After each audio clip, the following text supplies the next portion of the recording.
నేను pass అయ్యానక్క. Congrats రా. నేను పాస్ అవడానికి కారణం ఎవరో తెలుసా? దేవుడు. అందుకే ఈ సమయంలో దేవుని స్తుతించాలి. సకల ప్రాణులు యెహోవాను స్తుతించుడి, సకల ప్రాణులు యెహోవాను స్తుతించుడి. హల్లెలూయా ఆమేన్, హల్లెలూయా ఆమేన్. ఎల్లప్పుడూ దేవుని స్తుతించుడి,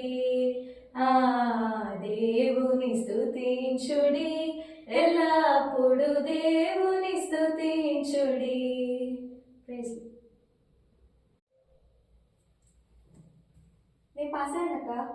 కంగ్రాట్స్ రా. నేను పాస్ అవడానికి కారణం ఎవరో తెలుసా? దేవుడు. అందుకే ఈ సమయంలో దేవుని స్తుతించాలి. సకల ప్రాణులు యెహోవాను స్తుతించుడి.